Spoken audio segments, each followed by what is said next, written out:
Un programa. Tu opinión. Entrevistados. Actualidad. Reflexión. Análisis. En INTV. El destino en tus manos. Bueno, muy buenas noches, queridos amigos, televidentes. Un gusto de estar nuevamente con ustedes para compartir este último programa del año 2018.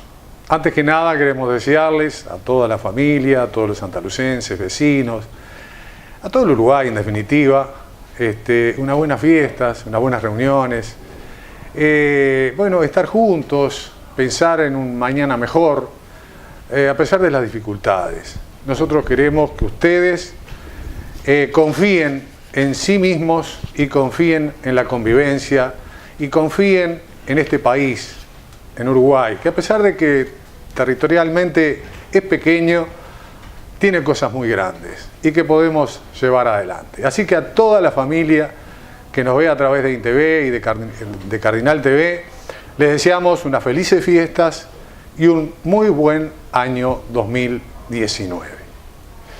Hoy en El Destino en tus manos, como final de este ciclo 2018, elegimos a alguien entrañable, a una persona que es muy respetada, como lo es sin duda el doctor Ramón Legnani. Lo invitamos, él accedió cordialmente. Queremos decirle que, ejerció la medicina aquí en su lugar natal por 40 años, desde 1960 al 2000. Una actividad profesional de aquella época, no la de ahora, donde el médico significaba no solamente aquel en que uno iba cuando tenía una enfermedad, también era alguien que conversaba, que dialogaba y que se insertaba dentro de la familia. El doctor Ramón Legnani así lo hizo y lo cumplió. Pero además de todo eso, tiene una larga trayectoria también en la política, electo 3 veces diputado nacional. Trabajó muchísimo por el equilibrio ecológico, por la naturaleza, por el río Santa Lucía, por la contaminación, esto que estamos sufriendo ahora y que nos preocupa muchísimo, que también se habla del cambio climático. Publicó un quincenario que se llamó El Mundo y sus Comarcas, donde, él recababa todas las noticias de la localidad, del departamento y también, ¿por qué no?, del país, trabajando con un grupo de amigos, de periodistas. Publicó libros, al cual nosotros también hemos accedido, como Los Cuentos del Abuelo. También, aquellos cuentos e historias de la ciudad, de nuestra ciudad. También, como decíamos, en defensa de la ecología, se publicó La Ecología Dinámica del siglo XXI. Publicó ese tema, historias de mi ciudad, como decíamos, Los Cuentos del Abuelo.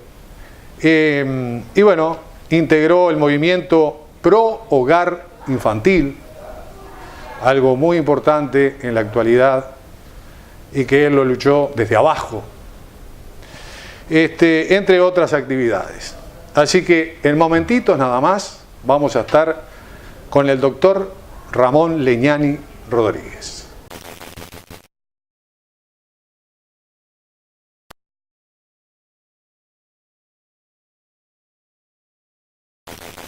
Ramón, bienvenido, muchísimas gracias, un agradecimiento profundo de parte de todo el equipo de INTV de que hayas accedido a esta entrevista, inclusive la más importante porque, es la última del 2018, queríamos cerrar con una personalidad como la suya y, agradecerle muchísimo su presencia. El saludo para la audiencia, desde luego, ¿verdad? Sí, encantado de estar acá, siempre has estado vinculado de alguna manera a la comunicación, y algunos de estos programas los he visto desde luego. De manera que con el mayor gusto hablamos, aunque esto es un poquito a agenda abierta, digamos, ¿no? Es casi como una charla de temas generales, sin profundizar demasiado en ninguno, tampoco es para cansar a nadie, con un tema en especial. Pero hay una seria dificultad en el momento actual, ¿verdad? Que es el cúmulo de problemas en los cuales tiene que tomar conciencia el ciudadano y sobre los cuales muchas veces tiene que estar decidiendo. Antes te contaré una anécdota que contaré a los... En un curso que daba un reconocido profesor de psicología, habló de la angustia del hombre primitivo, del hombre actual, habló de la angustia. Y al hablar de la angustia, se refirió a la angustia del hombre moderno, que lo contraponía al hombre primitivo que no sufría de angustia. Me llamó la atención, entonces pedí una intervención y le pedí la aclaración. Digo, pero ¿cómo? El hombre primitivo, que tenía que enfrentar fieras de todo tipo y que tenía muy pobres armamentos para enfrentarlas, no sufría de angustia. Y entonces me dijo, no, podía tener miedo y debía desarrollar la estrategia para poder enfrentar a esas bestias. Pero la angustia aparece cuando nosotros tenemos problemas que nos vienen de exterior y no tenemos formas de solucionarlos. El hombre moderno recibe cualquier cantidad de comunicados y de información sobre temas que a él le influyen, pero sobre los cuales él no puede hacer nada. Si estamos conversando acá y nos dice el medio de comunicación que subió 20% el precio del petróleo y eso nos va a afectar en los costos de los alimentos, de los medicamentos, del transporte, todo, desde luego que nos afecta, pero no podemos hacer nada para modificarlo. Ese, como tantos otros, ¿verdad? Y eso hace a la complejidad del hombre moderno. Por eso a veces se puede hablar mucho rato de determinados temas que uno considera importantes, pero que el que lo está escuchando puede no considerarlo importantes. A mí me ha pasado varias veces, advierto, ¿no?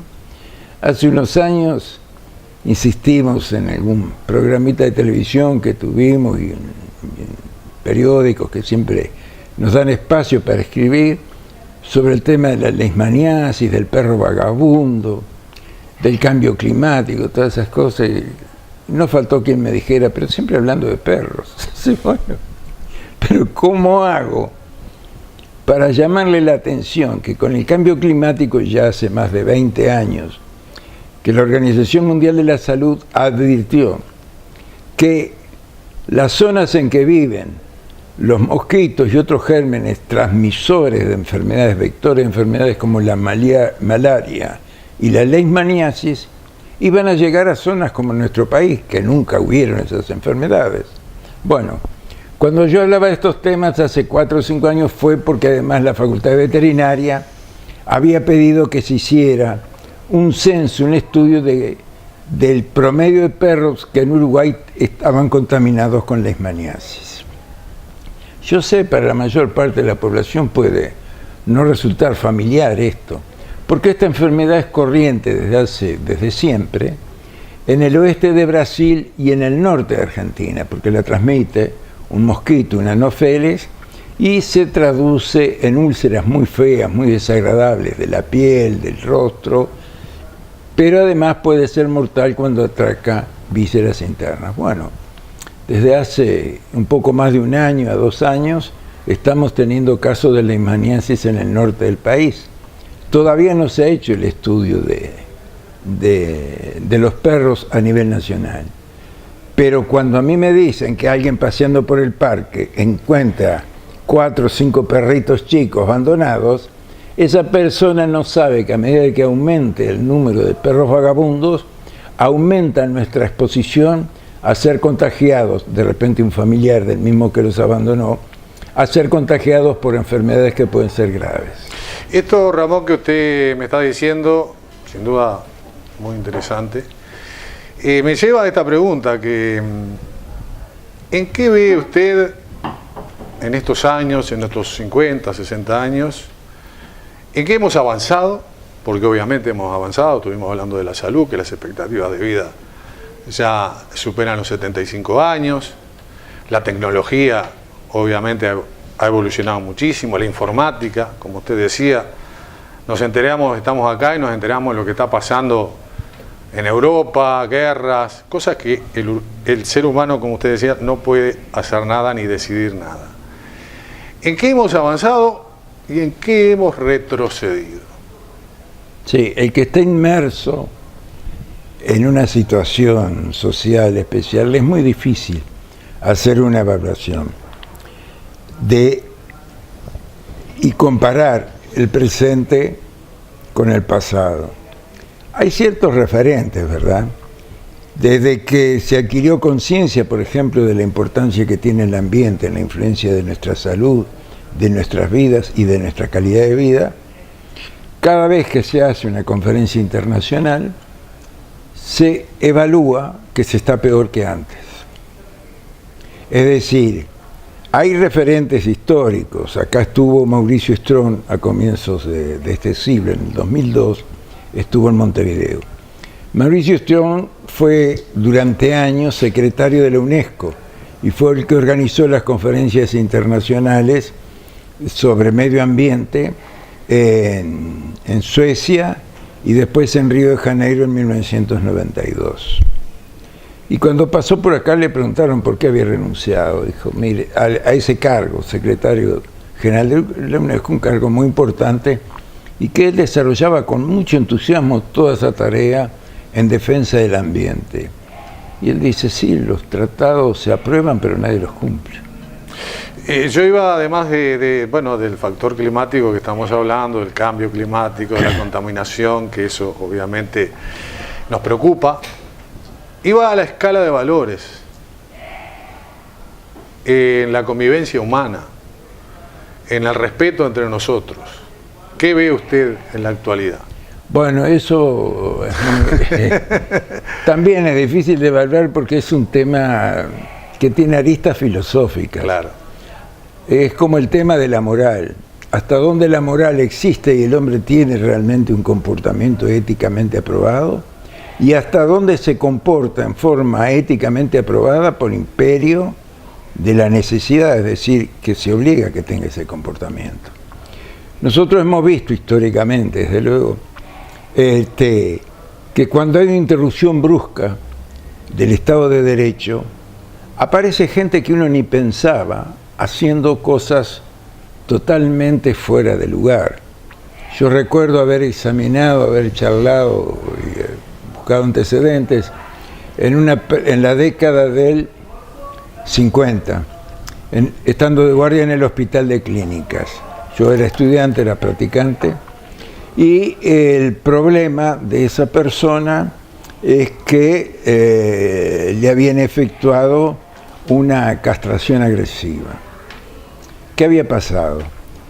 Cuando da el golpe de Estado Terra, en 1933, él era de Fray Bentos, sale gente a festejar a caballo, a hacer cosas, y él era un guricito chico, 11 años, vivía siendo mandado y todo, un protejita de barrio. Lo agarra uno de estos festejando el golpe de Estado, le ata los testículos con una cuerda y lo arrastra con el caballo. Carlos Molina, La Yerra Humana, creo que habla de ese ¿sí? caso. Claro. Bueno, no sé, no sabía. Sí. Yo a Carlos Molina tuve oportunidad de conocerlo. La Yerra Humana, y habla casualmente no sabía de ese eso. caso puntual.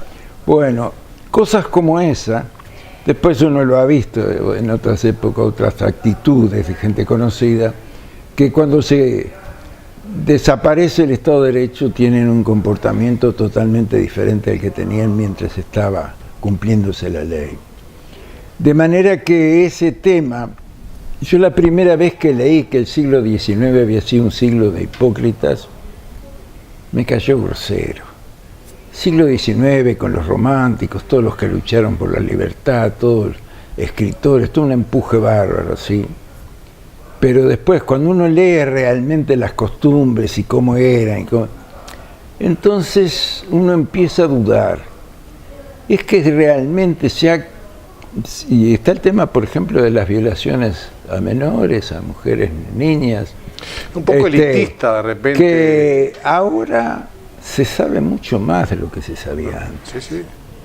Yo estaba leyendo hoy o ayer una mujer después de estar más de un año presa porque la acusaban en no me acuerdo si en El Salvador, salió en la prensa ayer o antes de ayer, por haber intentado la interrupción de un embarazo. La mujer en este momento andaba en los 20, 21 años. Desde los 12 años la violaba un familiar que en este momento anda en los 70 y pico de años. Existía mucho. Y entonces uno, bueno, yo recuerdo cuando iba al Padre Rosell casos en los cuales, bueno, había de repente una niñita embarazada por un tío y cosas por el estilo. Entonces ahora lo que pasa posiblemente es que se sepa mucho más de muchas cosas que antes se ignoraban o se tapaban. Aquello del qué dirán. Entonces, ¿hasta dónde era una falsa moral? ¿Hasta dónde era un respeto impuesto por medios coercitivos? Sí, estamos hablando de, por ejemplo, el general Escayola, toda aquella historia de Gardel, que está en la nebulosa, ¿no? Pero se piensa de que... El colmo, Gardel, hermano de Frank Sinatra, esa historia la conoces. Exactamente. Bueno, vamos a tener que hacer un breve corte. Estamos disfrutando realmente mucho. Yo a veces me pongo un poco latero. No, encantadísimo, la vamos llevando bárbaro porque podemos entrar en otro temita un poquito más picante. A veces cuando se hacen preguntas y eso, bueno. Un temita más picante. Esto está bueno porque es un poco de una composición de lugar de una persona que tiene sus años, su experiencia, bueno, como profesional, como médico, como estudioso, como político. Y creemos nosotros que es un poco hacer una composición del lugar, de lo que estamos viviendo y de lo que podemos hacer en un futuro. En momentitos nada más, continuamos con Ramón Legnani en El destino en tus manos.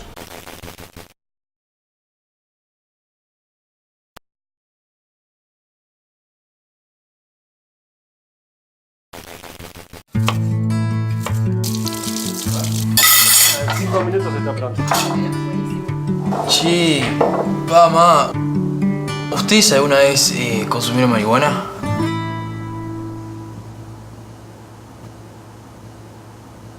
Bueno, cuando nosotros nos conocimos, en realidad...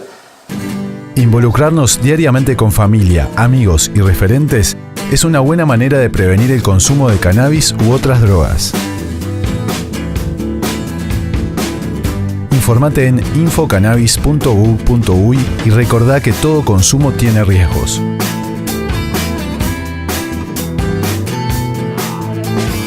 Regular es ser responsable. Dialogar sobre el tema también. Si alguien de tu entorno se encuentra en situación de consumo problemático, comunícate al asterisco 1020.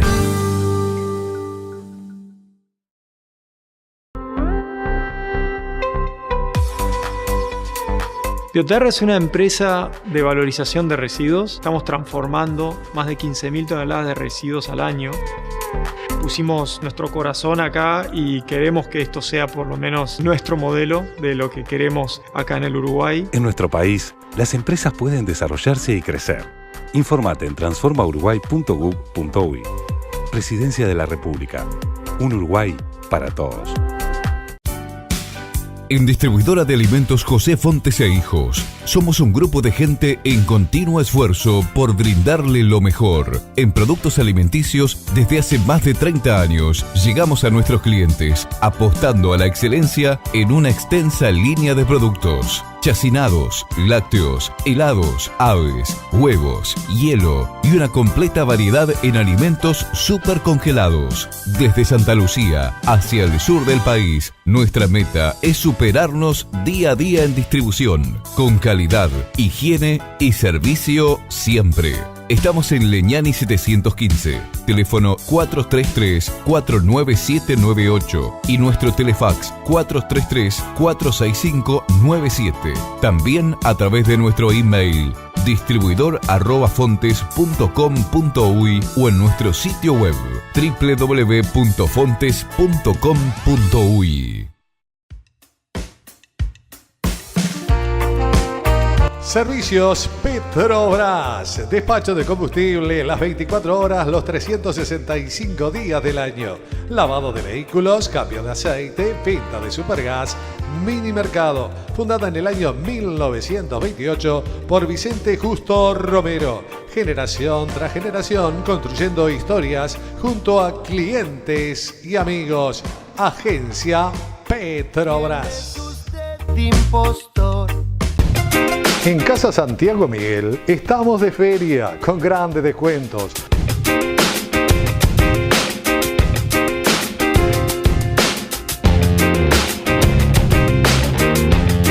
Ahora no solo la mejor calidad, sino tu mejor ahorro.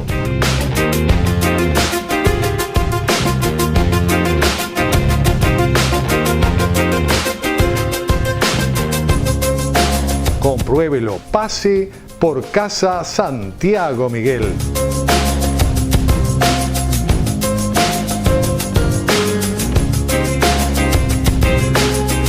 ...59 años de trayectoria.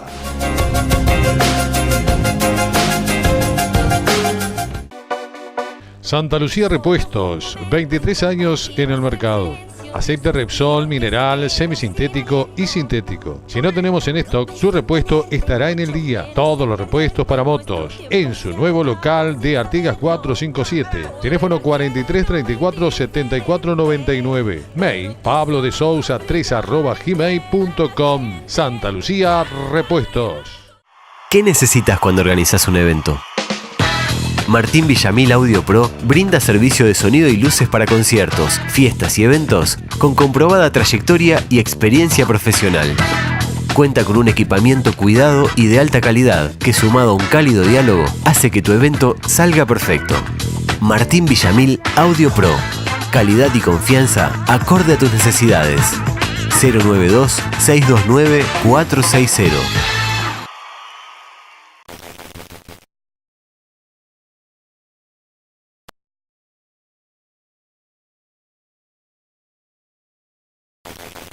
Bueno, seguimos amigos con El Destino en tus manos, con esta jugosa entrevista que le estamos haciendo al doctor Ramón Legnani. Y bueno, estamos hablando de esa última pregunta que le hice, qué vio, qué avanzamos, en qué retrocedimos. Creo que usted explicó muy bien todo lo que sucede. Que volver atrás no se va a poder volver atrás, tenemos que mirar hacia adelante y quizás recomponer determinadas cosas. La educación, por ejemplo, es una de ellas. ¿Qué piensa de la educación? Bueno, no es un tema sencillo, ¿eh? No es un tema sencillo porque es una obligación.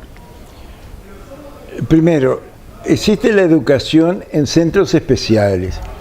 Cuando nosotros hablamos de algún problema así de la sociedad, tenemos que distinguir entre los efectores que nombra la sociedad para que cumplan una determinada función con un determinado fin y la obligación que tiene la sociedad en su conjunto. En el campo de la educación, la sociedad le encarga a determinados centros formativos que les enseñe y en lo posible eduque, que no es lo mismo enseñar, dar información que educar, a las nuevas generaciones. Pero eso no es culpa a la sociedad de la obligación que tiene cada uno de sus integrantes de educar en el campo en que actúa. No hay nada más parecido posiblemente a la acción de un maestro que la acción de un médico. Ambos tienen que dar pautas de comportamiento a los efectos de enfrentar determinados problemas. El maestro la ignorancia, el médico la enfermedad o la pérdida de la calidad de vida. Cuando esos efectores especialmente designados por la sociedad no cumplen sus funciones, pero sobre todo es más grave cuando la sociedad no cumple sus funciones, entonces aparecen las carencias. No podemos culpar a un determinado sector de la sociedad que tiene que cumplir una determinada función por la problemática global las carencias en la función que le hemos encargado, si no reconocemos en qué grado eso es un problema social que afecta a todos y en qué grado es realmente una carencia del efector que hemos designado. Vamos a aclarar esto un poquito porque de repente no aparece claro. Sí. Yo puedo tener acceso, bueno, hay un caso sumamente lamentable, del niñito que murió en un cumpleaños. En un jueguito de esos. Apareció en los juegos inflables ahí, en un niño muerto. Y lo peor, después se trató de ocultar el hecho, se dieron inconvenientes para hacer una investigación detallada. No se hizo investigación detallada de entrada. Los padres, luego de más de 2 años de estar trabajando, todos han logrado reunir una serie de pruebas que llegan a determinadas conclusiones. Ahí falló todo un grupo, porque estaba la familia que estaba invitando. Si yo te invito a mi casa, yo soy responsable de lo que pueda pasar adentro de mi casa. Por supuesto. Si además yo contrato a alguien, soy responsable de la persona que hago entrar a esa casa y esté en contacto con tu hijo. Y acá nadie se hace responsable de nada. Pero es que es una de las características de esta sociedad que integramos, que nadie es responsable, nadie asume decir, si te dicen, mira, tenés que recorrer de acá hasta acá y de acá hasta acá. Si pasa algo de acá para allá, vos no te haces responsable. Sin embargo, lo estás viendo. Es más, de repente hasta lo filmás. Es interesante la paliza que le están dando al otro, pero vos no intervenís. Sí, somos maestros de sacarnos el lazo encima, ¿no? Entonces, esa es una característica de esta sociedad. La culpa es del otro, el responsable es del otro, yo me lavo las manos. Pero además eso después lo va llevando a cómo cumple cada uno su función. Y ves también que no puede ser esa falta de responsabilidad. Ahora, y que es una característica social, no es una característica de un determinado efector, no es característica que digamos de los docentes, es característica de la sociedad, que no se hace responsable, porque para que toda institución marche bien, las instituciones humanas tienen varios inconvenientes. Uno es la burocracia, todas las instituciones tienen una conformación burocrática. La otra es la lucha por el poder dentro de la misma institución, que hace que no sean los mejores los que están cumpliendo la función, sino que quienes cumplen la función son los que tienen más poder dentro de la institución. Y que además está limitada porque se fijó tales objetivos y lo que está fuera de esos objetivos no le interesa. Es decir, que se pierde la amplitud de la relación personal. Vamos a traerlo eso un poco a nuestro país. ¿Qué explicación puede haber para que tengamos más escritores destacados que la Argentina, que tiene 10 veces más habitantes que nosotros? ¿Qué explicación puede haber que la Confederación Brasileña de Fútbol tenga fichados más jugadores de fútbol que la población que tiene Uruguay? Entonces, a veces podemos pensar y deducir de todo eso que en el Uruguay el contacto es más humano. Cuando leemos los problemas de la masificación de las sociedades modernas, la masificación de ciudades que tienen 10, 12 millones de habitantes o más, como San Pablo, como Ciudad de México, México Federal, todos esos, es totalmente diferente al contacto. No existí, no hay identidad prácticamente. Exacto. Entonces como que el hombre, el individuo, la persona, se pierde en la muchedumbre. Un número más. ¿Ah? Entonces creo que eso, dentro de todas las contras de ser chiquitos en este mundo, es un detalle a favor. Tenemos una calidad de vida que para tenerlas en otros lugares es más difícil acercarla.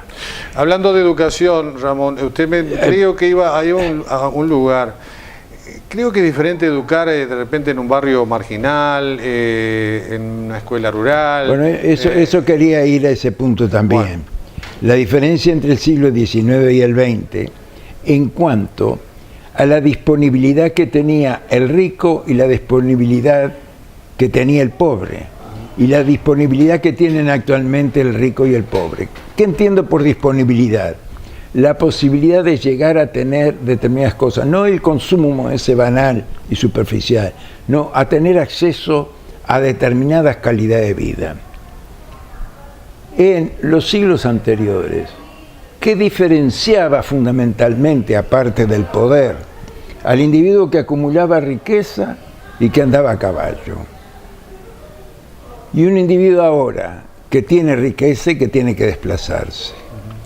En aquel entonces, siglo XIX, el rico podía ostentar un apero de plata, podía tener ese tipo, pero andaba a caballo igual que el otro. Plata y oro, sí, andaban a caballo. Es decir, la diferencia que había entre el rico y el pobre, la brecha social, como se dice habitualmente, era mucho menor que la brecha actual. Porque si actualmente nosotros vemos, yo me fijo cuántos BMW veo en Santa Lucía, por ejemplo. Por supuesto. Hay gente que no puede acceder ni. Claro, y si el otro día viene un cumpleaños, un individuo que tiene un auto que vale $100.000, ¿cuánto tiene que tener para tener un auto de 100.000? Mantenerlo. En la década del 50, en Uruguay, no había autos de lujo.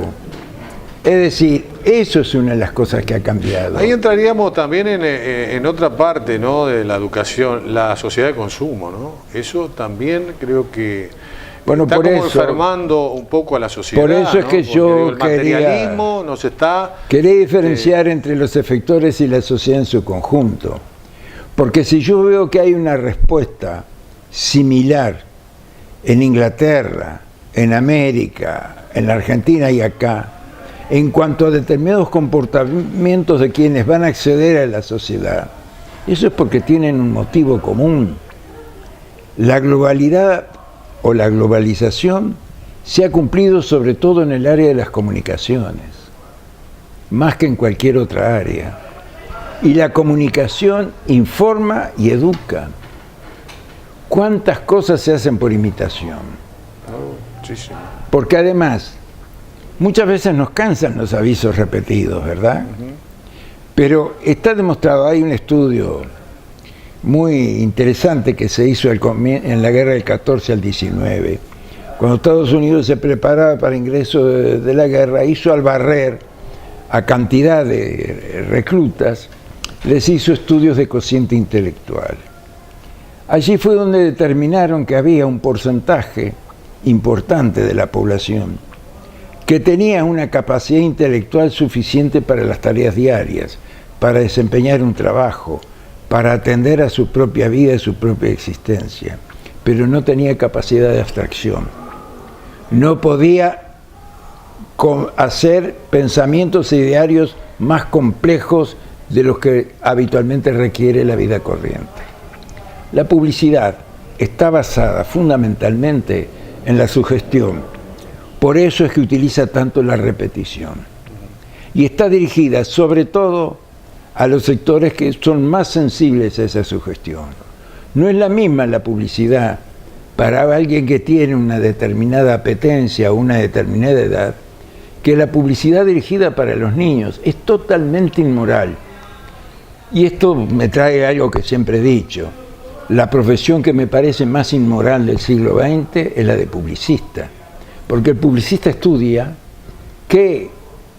cuál es el aspecto más vulnerable de una persona o de una sociedad para atacar ese aspecto y hacerle que haga y se comporte de la manera que él quiere. ¿Y qué manera quiere él? Aquella que le dan el dinero para que hagan tal cosa. Ya sea consumir algo, ir hacia determinado lado, pero es la utilización práctica de los estudios del comportamiento humano en beneficio de aquellos que tienen el poder para orientar ese comportamiento. No sé si quedó claro. Sí, clarísimo, clarísimo. Ramón, Yo creo que sí, estamos totalmente de acuerdo. Pero bueno, uno recurre a la propia vida, a nuestra vida, a mi vida. Yo nací y bueno, en mi casa no había heladera, no había luz eléctrica, nací en el campo. Pero disfrutábamos de lo que teníamos, de lo que era tangible. Mis padres eran progresistas, querían progresar, querían avanzar. Pero lo primero era valorar lo que teníamos, disfrutar lo que teníamos y compartir lo que teníamos. No desear lo que tenía el vecino, el otro, que eso es justamente lo que muchas veces la publicidad dirige, ¿no? A tratar de que uno tenga lo que tiene el otro, que quizás tenga mejor poder adquisitivo, haya trabajado y tenga otra posición, y vivamos con esa angustia, y dejemos de disfrutar lo que tenemos para querer lo que tiene el otro. ¿Quedamos por acá, Ramón? Sí, pero me haces acordar a lo que dice Leonardo Boff. Leonardo Boff, yo siempre que encuentro algo firmado por él trato de leerlo porque es muy interesante. Y en una de sus tantas publicaciones, Leonardo Boff es un teólogo brasileño, excomulgado de la iglesia en determinado momento porque era de la teoría de la liberación. Y él señala que los puntos en que se apoya la publicidad están absolutamente todas en contra del decálogo que pudiera considerarse la moral cristiana. Dejamos por acá. Lo dejamos acá. Enseguida continuamos con ustedes, con El Destino en tus manos, a través de INTV, de Cardinal TV. Aquellos que quieran, acercarse y, poner sus inquietudes, saben que pueden ingresar al 099-949-641, a todas las redes sociales, para llegar a nosotros con sus inquietudes. ¿Por qué? Porque el destino está en sus manos.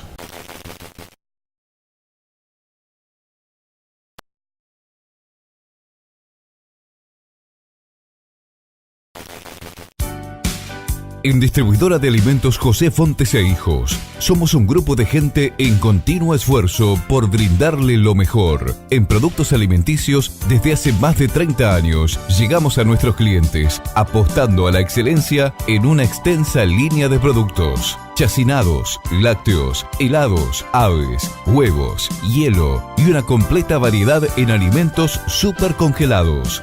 Desde Santa Lucía hacia el sur del país, nuestra meta es superarnos día a día en distribución, con calidad, higiene y servicio siempre.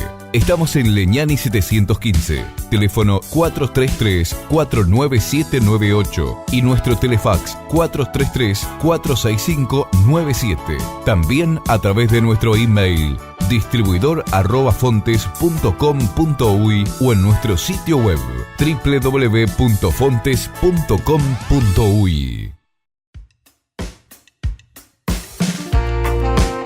Servicios Petrobras, despacho de combustible las 24 horas, los 365 días del año. Lavado de vehículos, cambio de aceite, venta de supergas, mini mercado. Fundada en el año 1928 por Vicente Justo Romero. Generación tras generación construyendo historias junto a clientes y amigos.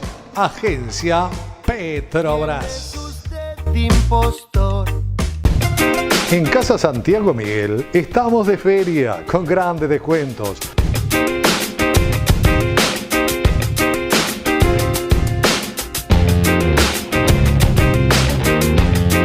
Ahora no solo la mejor calidad, sino tu mejor ahorro.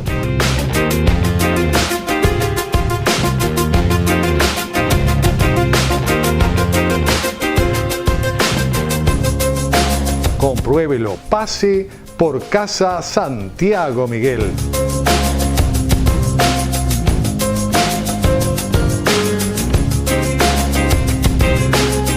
...59 años de trayectoria.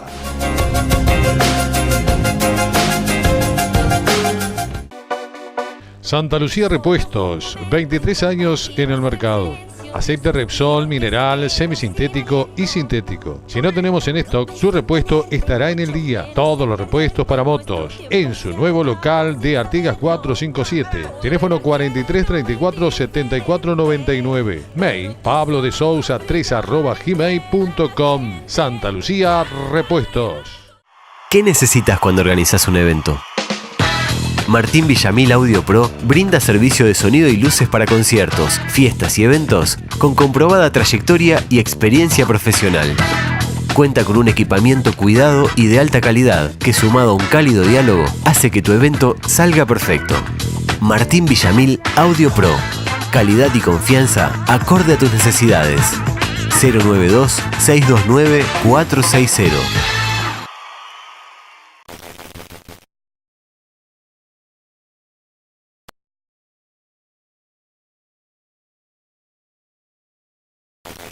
Bueno, continuamos con el tercer bloque del Destino en tus manos, en esta jugosísima entrevista, la última de este año 2018, con el doctor Ramón Legnani. Y bueno, estábamos en el tema de valores, en el tema de los cambios, en el tema de la publicidad, en el tema de aquello que a veces queremos tener y no podemos, y que eso nos trae ansiedades, angustia, estrés, incomunicación también. Tema muy interesante, que todo eso aparece a través también de la educación. Que hablábamos con Ramón también, que la educación es muy diferente en un barrio donde, bueno, las posibilidades económicas son unas y las posibilidades económicas son otras, en otro barrio, otras necesidades. Y bueno, que la pedagogía hay que aplicarla de acuerdo a las circunstancias, que la pedagogía es un compromiso, y que el maestro debe estar protegido, debe estar respaldado, y que el maestro en lugares de barrios marginales, que hay muchos lamentablemente, le tiene que dedicar más tiempo para tratar de que esos niños fundamentalmente puedan alcanzar la educación, el creer en sí mismo, en creer en una sociedad mejor. Creo que en eso estábamos focalizados, hablando de la educación, y usted nos decía que es muy difícil, obviamente, todo, no es nada claro, no hay nada, una fórmula que diga, esta es la real y esta nos va a asegurar un futuro mejor. Estamos hablando de los valores también, ¿no? Porque creo que la educación justamente acarrea valores, ¿no? De respeto, de escuchar al otro, de escuchar a los mayores, porque los mayores tienen su experiencia y los jóvenes tenemos el impulso. Yo digo tenemos, yo no soy tan joven, ya tengo 61, pero el joven tiene el impulso, el ganas de cambiar y de hacer. Debe de haber un equilibrio en esas generaciones, ¿verdad? Sí, más o menos, Porque lo que yo recuerdo de chico me resultaban insoportables los adultos. Bueno, de manera porque usted era travieso también, ¿no?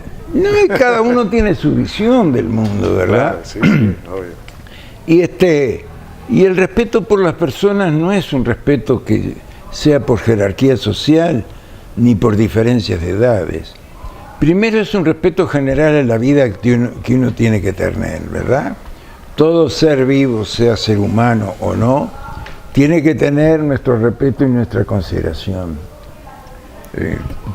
Me viene a la memoria que en estos días tuvimos que enterrar una mascota y el aullido de dolor del compañero que tuvo durante años a esa mascota que jugaban juntos es tremendo. Es decir, la sensibilidad de los animales existe, es real, y desde luego que muchas veces nos brindan su afecto. Todos los que tienen mascotas, de los que han compartido con un caballo, el otro día hablábamos, no me acuerdo si fue con usted, de caballos de guerra. No, sí, no recuerdo, porque estuvimos en porque estaba la película esa, Caballo de Guerra, sí. Y surgió la mención a propósito de una escena que hubo con un caballo, ¿verdad? Y no me acuerdo con quién era que lo hablaba. Ahí se formaba un binomio muy especial. En el libro cuentos de mi abuelo, yo cuento una anécdota de que ocurrió que cuenta mi hermano mayor, en realidad Augusto, con no recuerdo en este momento cómo se llamaba, que tenía un caballo,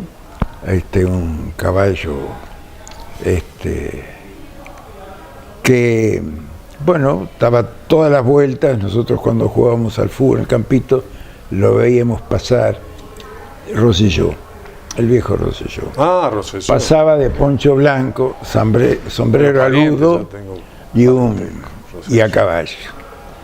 Ese caballo lo cuidaba, y bueno, mi hermano cuenta una anécdota que una vez él se lo pidió prestado y el caballo no se paraba, seguía echado. Y entonces mi hermano dice, pero no se mueve, no, dice, me lo pediste para subirte a él, no para andar. El caballo no se presta, le dijo Rosselló. Rosselló enferma, vende por esas circunstancias el caballo y se lo compra a Salvioli. La condición era que se lo llevara, no recuerdo cada cuántos días. El caballo iba en la mañana, vivía ahí en Mitre y Tabaré. Volpes ahora. Volpes ahora. En Mitre y Tabaré, que hay una casa grande con ventanas largas. Bueno, frente a una de esas ventanas estaba el lecho de enfermo de Rosselló. Ahí le llevaban el caballo de mañana y él desde la cama le hablaba y el caballo escuchaba. Qué lindo. Así hasta que Rosselló murió. Sí, sí. Cuando Rosselló murió, el caballo iba detrás y lo acompañó al cementerio. Son de esas anécdotas que quedan en los pueblos, me hace acordar del perro gaucho de Durano, me hace acordar del perro de... Ah, sí, lo veis. También que murió en el café, que está en las historias de mi ciudad, no me sale ahora, de un personaje de Santa Lucía, que es su perrito, el nene. Pero el nene. El del Divino Roque. El de Divino, el nene. Que el Divino Roque iba siempre después del mediodía al café de Arbiza. Ahí está. Ya no estaba Martelletti. Allá abajo. Y bueno, eso también y es un caso bastante muere parecido. Y el perrito iba todos los días igual a la misma hora, como esperarlo, ¿verdad? Bueno, Ramón, vamos a hablar un poco del Frente Amplio. Pero yo lo que quería, perdóname la interrupción. No, por favor. Respecto a eso, que al hablar de educación tenemos que tener en cuenta que los medios de comunicación juegan un papel muy importante. Sí, claro. Y yo creo que son nefastos en muchos aspectos, claro, ¿verdad? Claro. Porque no se miden en lo que hace, como la publicidad que recién decíamos, que la dirigida a los niños es inmoral. No, estamos de acuerdo y yo creo que todos tenemos que responsabilizarnos. Bueno, vamos entonces a la nueva temática que responsabilizarnos de lo que hacemos. Era lo que usted hablaba recién, que todos nos sacamos lazo encima. Creo que la publicidad y los medios de comunicación conforman un pilar fundamental dentro de la sociedad, ¿no? Porque si no, si es mal manejado, también nos puede llevar por malos caminos. Bueno, hablando de política, ahora sí, usted que tuvo 3 periodos en la Cámara Baja, en la Cámara de Diputados, que presentó varios proyectos, fundamentalmente por problemas de la contaminación, la ecología, la plombemia, en fin, muchísimas cosas que usted yo traje un librito pero yo no voy a la pregunta esta, porque esta, ¿cómo ve el Frente Amplio? Porque usted le dejó para que lo hiciera, ¿no? Porque usted dejó en el 2004 y en el 2005 ganó el Frente Amplio. Le tiró el centro al Frente Amplio y cabecearon y hicieron el gol. Bueno, ¿cómo ve ese Frente Amplio, aquel que usted participó, a este actual? Bueno, forma parte de la situación en general de la sociedad, de esta sociedad y de las sociedades políticas en general, ¿verdad? Hay aspectos, como por ejemplo la característica de los discursos, de las expresiones. Claro, yo pienso que cuando uno era muchacho, para poner las cosas en su lugar, de política en realidad yo empecé a leer cuando iba a la escuela, porque mi padre tenía el hábito, llegaba a casa muchas veces después que habíamos almorzado, y entonces alguien tenía que leerle el diario. Y como yo era el menor, los mayores se mandaban a mudar. Entonces me acuerdo de cosas. Los mayores le hacía leer el diario. Comentarios y todas esas cosas iban quedando grabados en la historia. Yo, pero ¿cómo me puedo acordar de la guerra, por ejemplo, civil española? No es posible, yo tenía 6, 7 años cuando eso. Y sin embargo, algo leía al respecto. Y después todo el tema de la guerra del 39 al 45. Y quiero aclarar una cosa.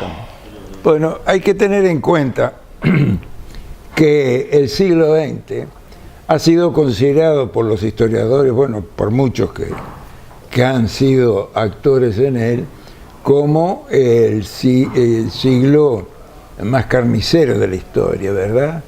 Nunca se mataron entre sí tantos millones de seres humanos como ocurrió entre el año 14 y el año 45. Porque en realidad la guerra del 39 al 45 es una continuación, es el segundo episodio de la guerra del 14 al 19. Toda la propaganda de Hitler y todo estaba en vengarse de aquello que habían sufrido los alemanes, la raza superior, en fin, toda su estructura. Y eso se prolonga, por eso se habla de un siglo XX corto, entre el 14 y el 70 más o menos, que es ese siglo violento, en donde los enfrentamientos entre unos y otros son muy duros. El siglo XIX, yo algo de eso hablo en el Cuentos del Abuelo, cómo había tantos personajes, mismo mi padre, Rosselló, todos esos, que habían sido educados en el siglo XIX, en donde había una visión del mundo muy progresista. Parecía que el progreso iba a ser infinito. Cada generación, y esto tantas veces se lo oía a mi padre, tenía que superar a la generación anterior, y eso provocaba el adelanto de la humanidad. Todo eso desapareció y apareció la duda, porque resulta que las potencias que se consideraron más avanzadas fueron las que entraron en una guerra peor y más salvaje, como nunca se había visto antes. Es la primera vez en la historia de la humanidad que se toma a la población civil como objetivo militar. Bertrand Russell lo señala en la guerra de Italia, guerra de conquista, que quiso hacer Italia en el norte de África y bombardeó las poblaciones indígenas. Y el hijo de Mussolini, que era un héroe de guerra, se supone, describía cómo huían los nativos cuando le tiraba bombas incendiarias en las construcciones muy modestas. Pero resulta que después eso siguió. Después fue los nazis que tomaron a Londres como objetivo de guerra, y después fueron los aliados que destruyeron sistemáticamente las ciudades habitadas por civiles para quebrar todo tipo de resistencia. Fue brutal, de uno y de otro lado. De manera que lo que se ha conquistado es el ansia de paz que apareció a finales del siglo. Y entonces cambia así el discurso. Puede ser que ese discurso sea un poco hipócrita, pero han llegado a ser la Unión Europea. Los europeos vivieron durante siglos enfrentados unos con otros. Terminaba una guerrita y empezaban otra, y después esas dos brutales guerras, en donde envolvieron a toda la humanidad. De manera que hay ese aspecto. Y los discursos, el Frente Amplio se empieza a conformar en la década de 60. Lector de Marcha de aquel entonces, lector de todos los artículos de Quijano, todo eso, iba viendo cómo se iban aunando las ideas de llegar a conformar sobre las diferencias, encontrar todos aquellos puntos en que se podía compartir los objetivos y formar entonces y conformar el Frente Amplio. Ya en ese momento asistíamos a un agotamiento de los partidos tradicionales. Siempre se nombra desde luego el periodo del Primer Valle como el gran periodo del empuje social y progresista que tuvo el Uruguay. Sí, ahí yo, perdóneme que lo corte, usted estaba hablando de las guerras de Europa. Yo creo que ahí la inmigración que llegó a nuestro país, o a América, favoreció muchísimo a ese avance, ¿no? Claro, fue una inmigración muy calificada. Ahí está, porque hay dos. Está la primera, la de Colón, la de que vinieron, que nos llevaron el oro, la del 1500 y de todo eso, la descubrimiento de América, vamos a hablar. Y esta otra, que también, corridos justamente de esas guerras, vinieron y se instalaron acá italianos, españoles, alemanes. Sí, fue ese periodo que comienza... Eso también creo que Valle capitalizó. Los ingleses, con el tren, en fin. Claro. Fue el momento en que habían estallado, 1780 es la guerra franco-prusiana, y luego se produce también la unidad total bajo Garibaldi del conglomerado de ducados y claro.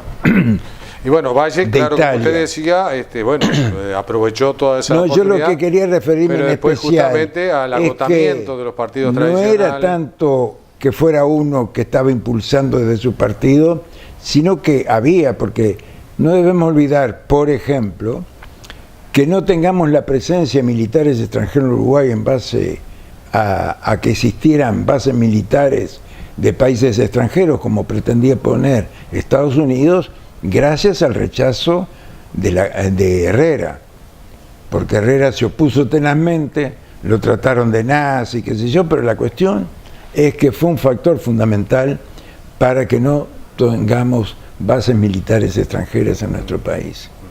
Bueno, pero pasando toda esa etapa, entramos entonces en la conformación del Frente Amplio, el 71. con discursos durante la década del 60 y fines del 63, ahí estuvo el MLN con la guerrilla, con todo ese tipo de... Pero no era muy notable en ese momento. No, claro, pero se ha publicado mucho y hay varios libritos en eso, ¿no?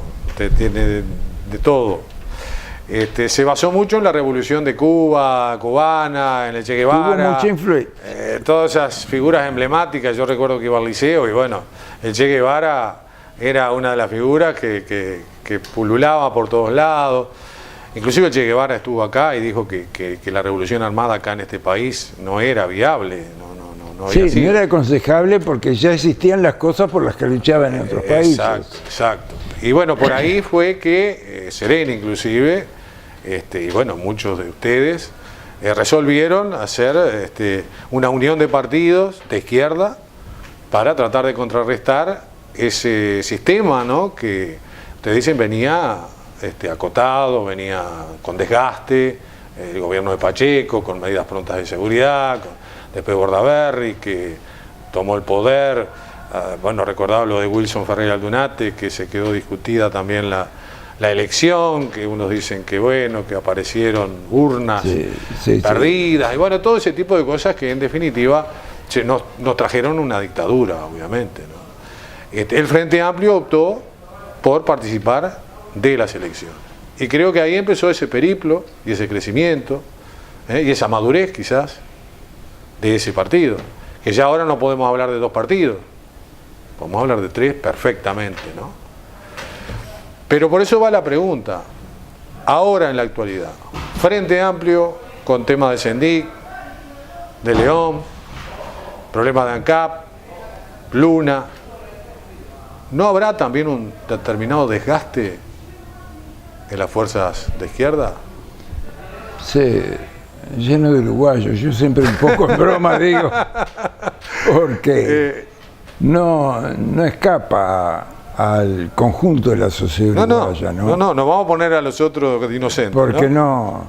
Pero en el poder, con mayorías absolutas, gobernaron por 14 años, creo que muchas cosas se hicieron bien, pero hay otras que salen hacia la palestra, ¿verdad?, que están muy mal, realmente. Lo de Sendic, por ejemplo, es algo que queda muy evidente, ¿no? Capaz que por la inmadurez de del propio personaje, por eso, todo ese tipo de cosas. ¿no? Es un misterio cómo llegó a puestos de responsabilidad en una persona que no tenía capacidad. Por su padre, obviamente, que... Pero el padre estaba muerto. Sí, bueno, pero significó mucho, ¿no? Sí, los peludos, bueno, todo pero quiere decir que entonces líder el nepotismo y eso también estaba en esa fuerza. Sí. Porque sí. apoyar a alguien que no tenía la capacidad para ocupar un cargo, me parece que es una debilidad de la mentalidad revolucionaria, ¿no? Claro. Entonces yo iba a eso. No creo que sea el hecho más importante. Creo que el hecho más importante es evaluar cómo evoluciona la sociedad y cómo evoluciona el funcionamiento de la democracia. Porque la actividad política es simplemente efectores que actúan en un determinado campo. Efectores me refiero a que la sociedad les encarga que hagan determinadas cosas. Aunque en la política es muy importante que el mayor número posible de los ciudadanos participen en la información, en estar informados y en tomar decisiones. Si no, pueden ser más fácilmente víctimas de una publicidad a veces interesada no en beneficios de la mayoría. De manera que una de las cosas que tenemos que ver es si realmente esa especie de paraíso perdido con que sueñan los uruguayos, primero si realmente existió y era tan bueno como ellos dicen, o como nosotros nos imaginamos a veces. Sí, la historia la escriben los que ganan siempre. Y entonces, ¿en qué grado nosotros ahora estamos tratando de mantener una democracia en la cual realmente haya una participación popular y las decisiones se tomen en beneficio de las mayorías? Ahí es donde aparece entonces las carencias de la educación. Y aparece la carencia de la educación, pero aparece que el individuo, si no adquiere conciencia del mundo en que se encuentra, es más difícil que decida adecuadamente. Yo leía, con motivo de que me habías dicho venir por acá, leí algunos de los pensadores del siglo XX, ¿verdad? Y me quedó grabado una cosa que decía, que le dijo Einstein a fines de la década del 50, poco antes de morir, que había 3 bombas que podían minar el futuro de la humanidad. La primera era la bomba atómica, la bomba como arma de guerra, y todo lo que significa la radiación utilizada en armas de guerra. La segunda era la bomba demográfica, es decir, el exceso de población. Pasar de 7.000 millones a 8.000 y a 10.000 y seguir para arriba. ¿Hasta cuándo vamos a seguir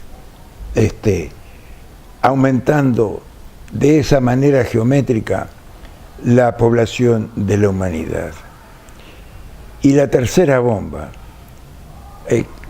fíjate que esto lo dijo cuando todavía no se había desarrollado la informática, dijo que era la acción de la información desmedida, que el exceso de información podía generar que hubiera un entrecruzamiento de noticias y de novedades tan malsanas como las de la radioactividad.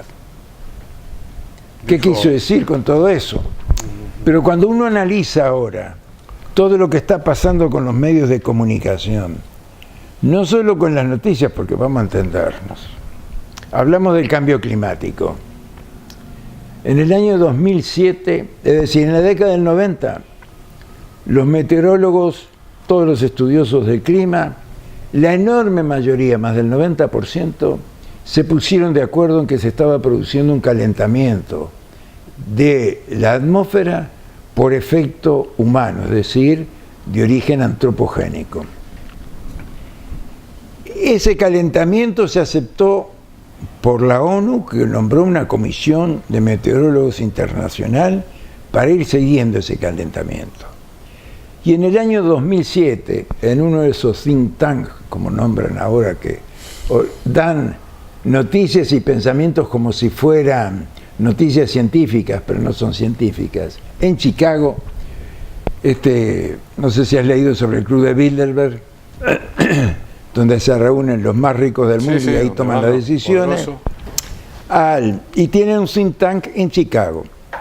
Y allí uno de los Rothschild planteó que lo del cambio climático era una conspiración universal contra el capitalismo.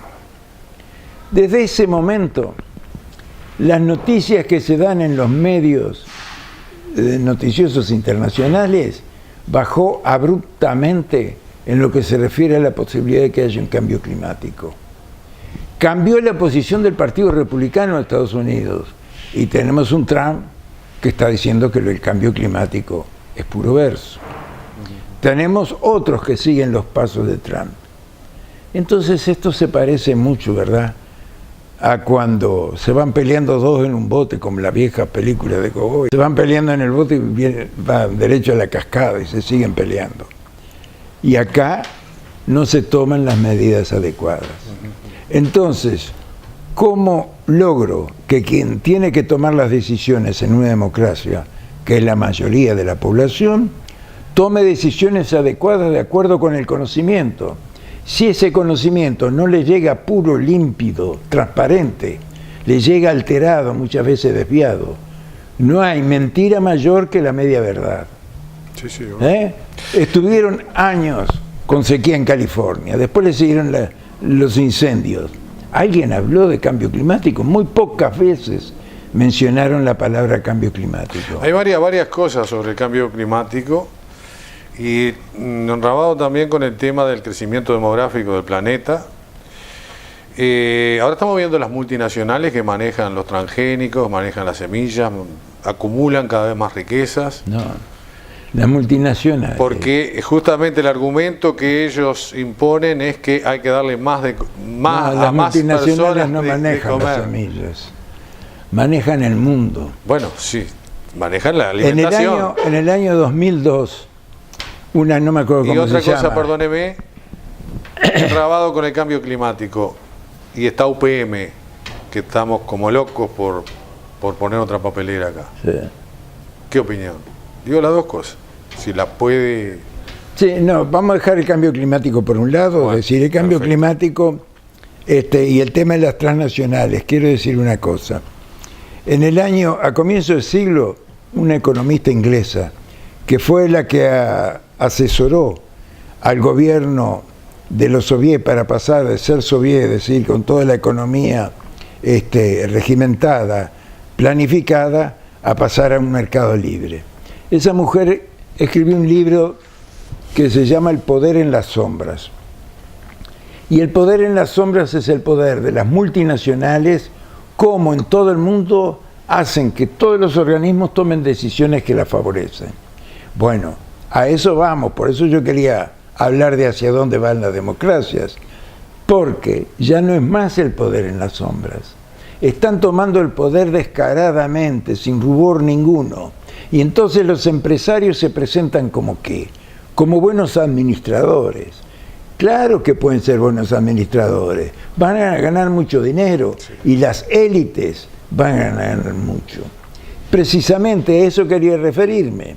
Porque desde Bertrand Russell, cuando señala que la democracia griega decayó y se corrompió cuando los ricos empezaron a influir en las decisiones políticas, hasta que se transformaron en tiranías, y ahora nosotros tenemos que cada vez más los ricos están ocupando el espacio político y lo comandan.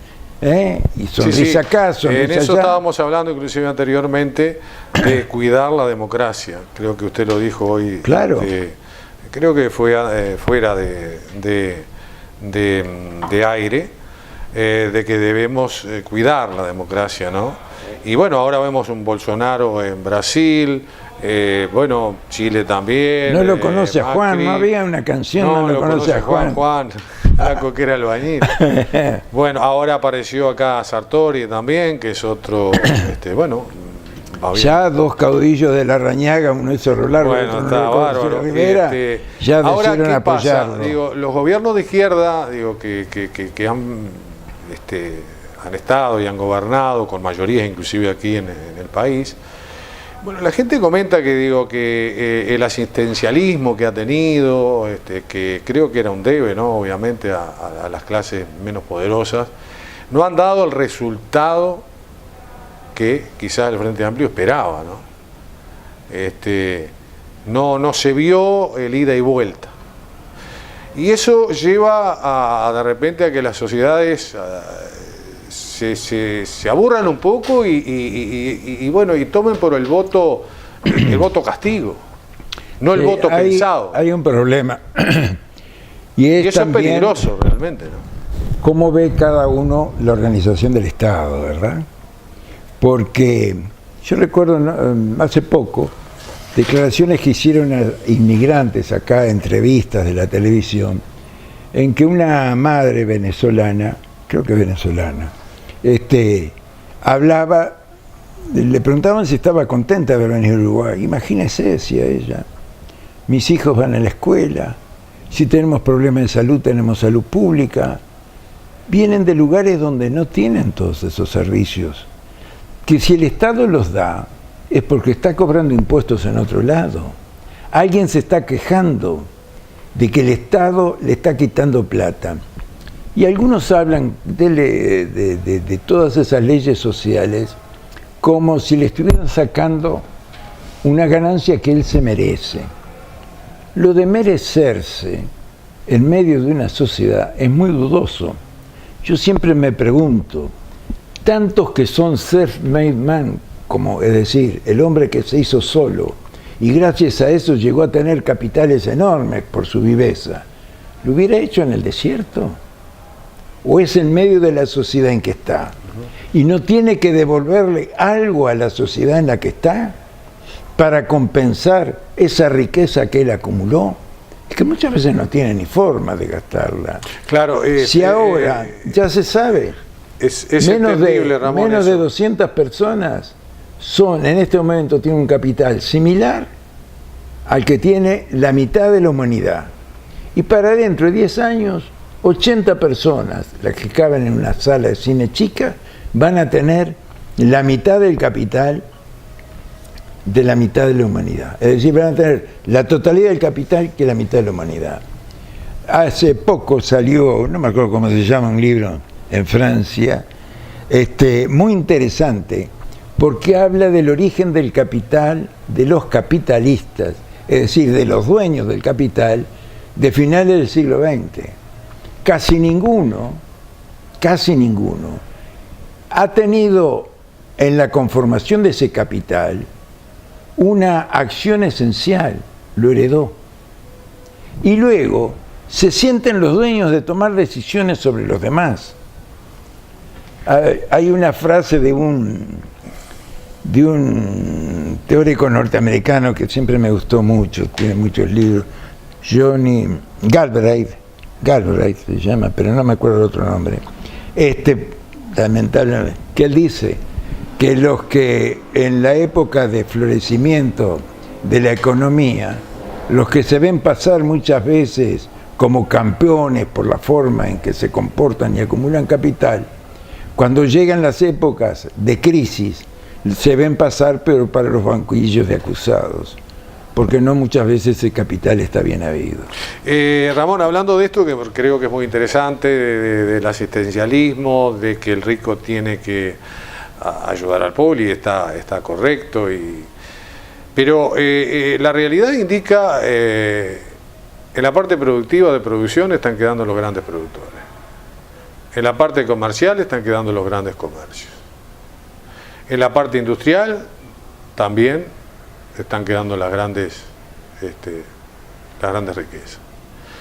Cabe decir que lo que yo le decía anteriormente, esa asistencia no dio para contrarrestar que esas riquezas siguieran marcando y esa diferencia. Es la discusión. Esa es la discusión. Todos sabemos que hay sectores en el Frente Amplio que dicen que no se ha gravado, es decir, no se han colocado impuestos en forma adecuada y definida a quienes más tienen para poder cumplir los planes sociales.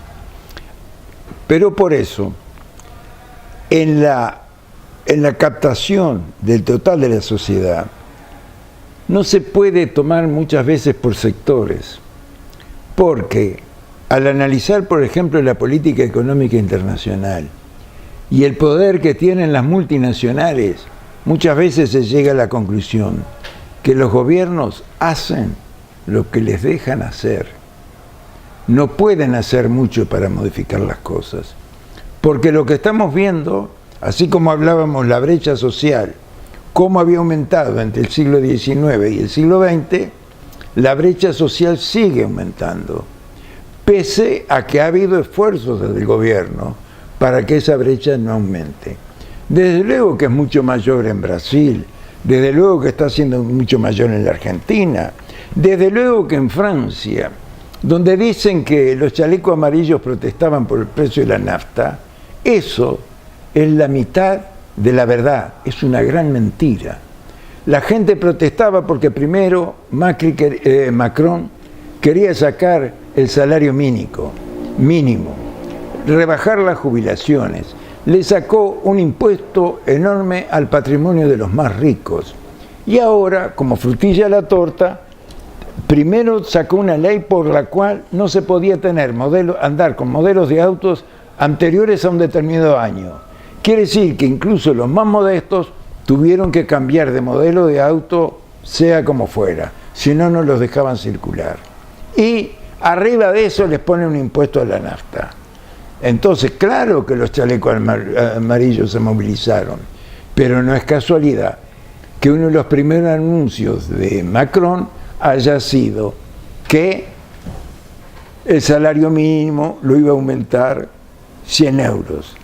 ¿Qué les quiso decir? No, el salario mínimo no lo voy a quitar.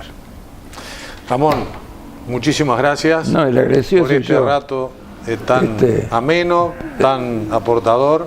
Y bueno, por supuesto esperemos que se nos dé otra oportunidad para seguir charlando. Bueno, hay radios y en la radio puedo estar. Bueno, ir con la voz más clara de repente. ¿Cómo no? Bueno amigos, esperemos que ustedes hayan disfrutado tanto como lo hemos hecho nosotros con esta entrevista con el doctor Ramón Legnani. Y bueno, los esperamos el año que viene. Y como decíamos al ingreso, les deseamos lo mejor. Pero lo más importante es estar entre amigos, entre familia, entre vecinos, de llevarnos bien o lo mejor que podamos y seguir creyendo en un futuro mejor. Por eso es este programa. El destino en tus manos.